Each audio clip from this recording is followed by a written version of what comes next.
my presentation, I'm going to be talking about meal prepping. You might be asking, why meal prepping? Well, overall, I think there has been three emphasized spheres in the health and lifestyle category, including exercise, nutrition, and sleep. And there have been so many studies that have shown that the good habits in like these areas will lead to beneficiary effects on your health. And so obviously meal prep focuses on the nutritional aspect of it. And so meal prepping as a concept has been around for a long time. And in a study done by Dr. Appelhans, he took over 3,000 women in their middle of life, and he found a correlation between the time spent meal prepping and cleaning as to like improve health when it came to cardiovascular and metabolic disease. And so I am obviously very thoroughly convinced that meal prepping has many benefits, not just physical ones, as being able to save money by cooking your own meals. You don't have to eat out as much. So in order to create healthy meals for yourself, you have to have some basic nutritional knowledge, I think. And so this is provided by the Harvard Department of Public Health, and they provided this lovely visual where you can kind of see where they introduced the three like macro food groups, and as well as the ratios that you should eat them in. And I'm assuming you guys can all read the board, so I'm not going to read it to you, but basically, even though you have this knowledge now, like you need a lot of vegetables and not as much protein and like oil, there's a lot of different types, and it's very diverse in every single food group because not every single carb and protein were created equal. So going a little bit deeper, we're going to first talk about fruits and vegetables. So the rule of thumb, according to the USDA, and we trust the USDA, is that dark leafy greens, as well as bright red and orange vegetables and fruits are beneficiary for your cardiovascular health, and it has been shown to lower blood pressure. And so these are just some of very, I think, common vegetables that we all eat, and to be conscious and include them in our diet is very important. But just as there are very like good vegetables to include, there are also some vegetables that we all know and love, such as potatoes and corn and dried fruit that aren't as healthy. And although they are not intrinsically unhealthy, they are naturally just more carb loaded per calorie and should be consumed in moderation. And there also has been a lot of studies that correlated these foods with increased blood sugar levels.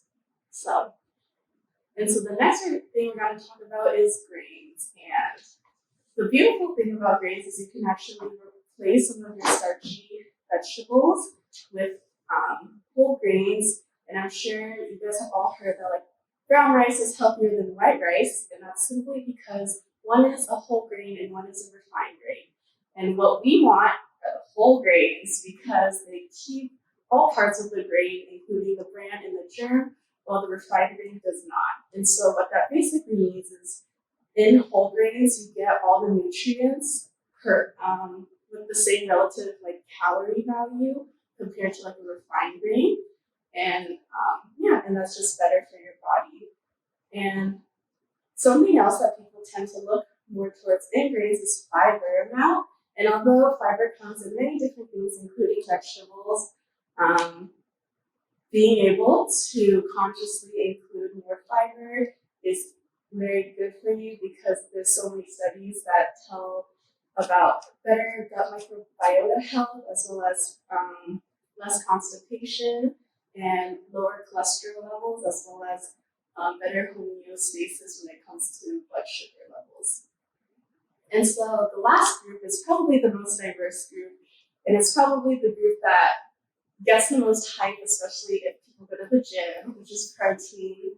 And protein comes in so many different forms, and so I'm not here to try to tell you which proteins to eat because it has many different factors, but I'm going to just describe two groups in the proteins called essential and non-essential. And basically, essential amino acids are only obtained through consumption, and non-essential are synthesized by the body. And so what you need to make sure when you eat protein is that the protein you're eating will include all of the essential proteins because humans require all 20 in order to be healthy and survive and thrive. So now that we went over basic nutrition, it's now time to talk about how to meal prep. And in all honesty, meal prepping is just how to better utilize your time and efficiency so it makes eating less of a hassle. And for everyone, that can look really different. For some people, it could be meticulously planning out your entire week. And for other people, it can just be merely washing some fruit and having it ready to go in the fridge so they have something to snack on when they come home. They don't order out. So whatever works for you, but basically in all forms, you have to put in the effort to plan ahead a little bit. And so usually people will choose Monday where they will plan for their entire week, or even simply think about, okay, what days this week will I be either really busy or going out, and so I need to have food available.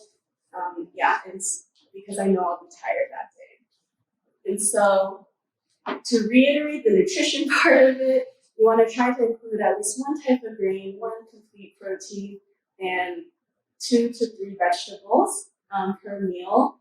But it's never perfect, so don't beat yourself up on it. If you're not Gordon Ramsay, it's okay. And so for the last bit, for tips and tricks, just make sure that you are considering every single calorie group, as well as thinking of how you're going to store and batch your food that you make, as well as cold entrees are typically easier to make, and having the ability to store using family recipes is also something that is really fun to do.